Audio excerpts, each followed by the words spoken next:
बहुत बार अपील कर चुका हूँ आपके माध्यम से। अब चूँकि लंबा समय हो गया, 7 महीने हो गए हैं, और 7 महीने में ये अंडरस्टैंडिंग आम जनता की तो बन गई है कि अगर कुछ होना होता, कुछ आगे बढ़ना होता तो बढ़ गया होता। हम लोग अपने किसानों के जो बिल बनाए गए हैं, कानून बने हैं, उनकी जितनी भी सार्थकता है, उनके जो विशेषताएं हैं, वो सब हमने जनता को बताई हैं, बार बार बता रहे हैं। और वो इसमें कमियां क्या हैं वो बताए बिना एक ही जो रट लगाए हैं कि नहीं कुछ भी हो बना ला उथे दा उथे, एक जो जिद है वो पकड़ के बैठे हैं। जिद नहीं पकड़नी चाहिए, खुल करके बात करना है। तो कल भी 2 दिन पहले भी कृषि मंत्री जी ने कहा है कि वो खुल करके बात करें, लेकिन इस कंडीशन के साथ आएँ कि नील वापस करोगे तो हम आते हैं, नहीं तो कोई फ़ायदा नहीं है। उस प्रकार का लाभ नहीं है। और फिर एक जो मैं अपने मन में कठिनाई समझ रहा हूँ वो ये कि किसान शब्द जो है ना, ये बड़ा पवित्र शब्द है। किसान के प्रति एक श्रद्धा, आस्था ये सबकी है। मैं ये नहीं कहता कि उनकी नहीं है, जो आंदोलनकारी नेता हैं उनकी भी है, हमारी भी है, आम जनता की भी है, सरकारों की है, सबकी है। लेकिन इस आंदोलन का एक दुखद पहलू ये निकल आया है कि इस आंदोलन के साथ कई प्रकार की ऐसी दुर्घटनाएं हो गई हैं कि जो इस शब्द को भी बदनाम करने के लिए और लोग मुंह खोलने लगे हैं। यानी तरह तरह की जो घटनाएं हैं, आप लोग देख रहे हैं कि बहन बेटियों की इज्जत लूटी जा रही है, मर्डर तक हो गए हैं, लोगों के साथ, स्थानीय लोगों के साथ विवाद, रास्ता छोड़ेंगे नहीं छोड़ेंगे, पंचायतें होने लग गई हैं, आपस में एक दूसरे के विरोध में इनकी भाषाएं चलने लग गई हैं। सरकार के साथ अलोकतांत्रिक तरीके से जो काम करने का उनका विषय है, इसकी मैं निंदा करता हूं। यानी हम संयम बरते हुए हैं।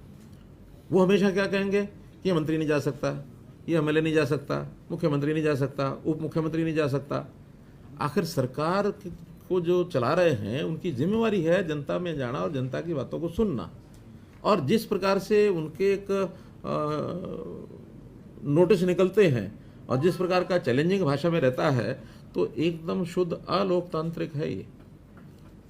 भले हमारे ऊपर कितनी बार वो कितनी छीटाकशी करते हैं, हम अपना संयम बरतते हैं, हम कुछ नहीं कहते हैं। हम कहते हैं आखिर ले देकर तो अपने ही लोग हैं, हरियाणा के ही लोग हैं, बाहर के तो नहीं हैं। जब हमारे अपने लोग हैं, कुछ बातें कह भी रहे हैं तो हम उसको बर्दाश्त कर रहे हैं, सहन कर रहे हैं। लेकिन सीमा से आगे बढ़ना ये किसी के हित में नहीं है। अब जो सीमा से आगे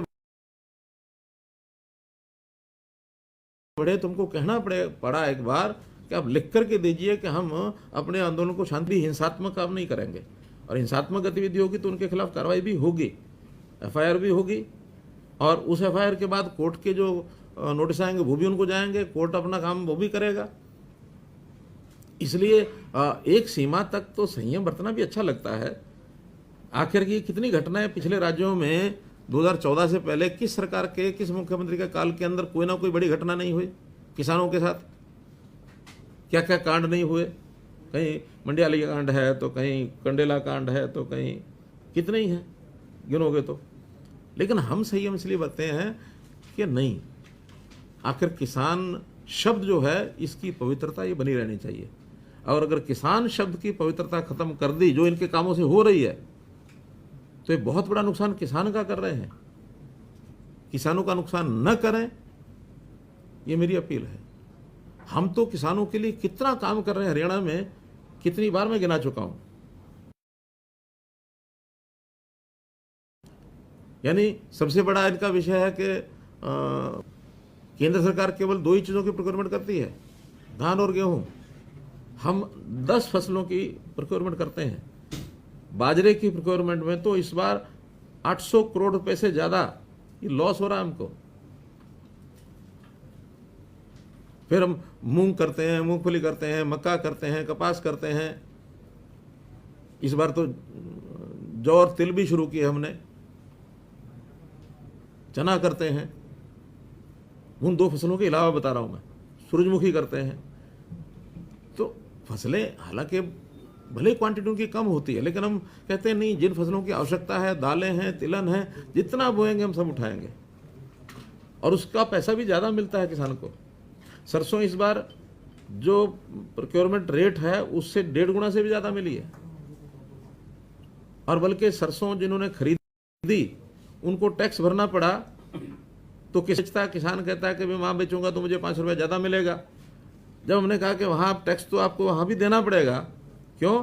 क्योंकि अभी कानून पुराने हैं। नए कानून लागू होते ही वो टैक्स खत्म हो जाएगा, और टैक्स खत्म होगा तो 5 रुपये क्विंटल किसान को ही ज़्यादा मिलेगा। अल्टीमेटली अगर पुराने कानून लगे रहेंगे तो 500 रुपये का नुकसान की जिम्मेदारी किसकी है? नेताओं की है। और अगर ये टैक्स हट जाए, नए कानून लागू हो जाएं, तो 500 रुपये किसान को ज़्यादा मिलता है। केवल सरसों में नहीं, कोई भी फसल बाहर बेचेंगे तो ना मंडी फीस लगेगी, ना HRDF लगेगा, कोई टैक्स नहीं लगेगा।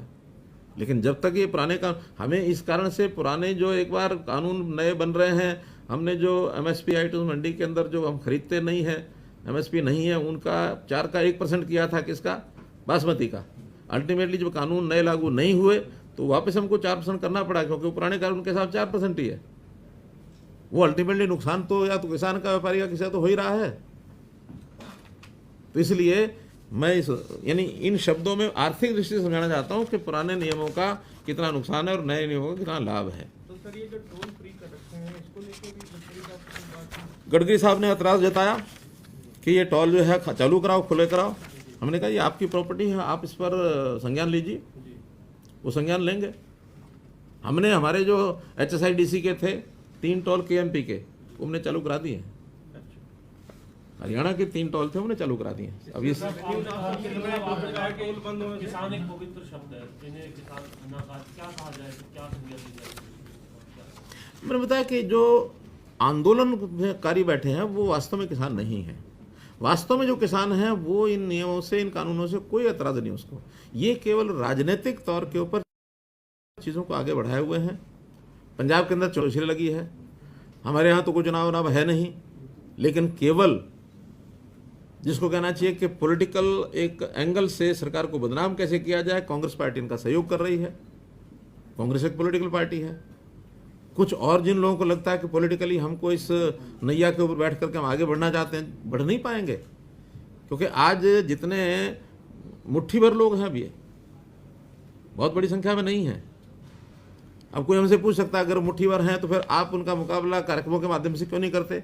भले मुट्ठी भर हैं तो भी अपने हैं, तो भी उनसे टकराव नहीं चाहते। लेकिन सर वो कानून को तो हाथ में ले रहे हैं। नहीं लिया, लेकिन उसके बाद हमने उसको चेक किया तो उन्होंने आखिर में जींद में लिख करके दे दिया टोहाना में कि हम जो है कानून में हाथ में नहीं लेंगे। और जब कानून हाथ में लेने की कोई बात करता तो उसका ये अच्छी बात है कि वो निंदा भी खुद करते हैं।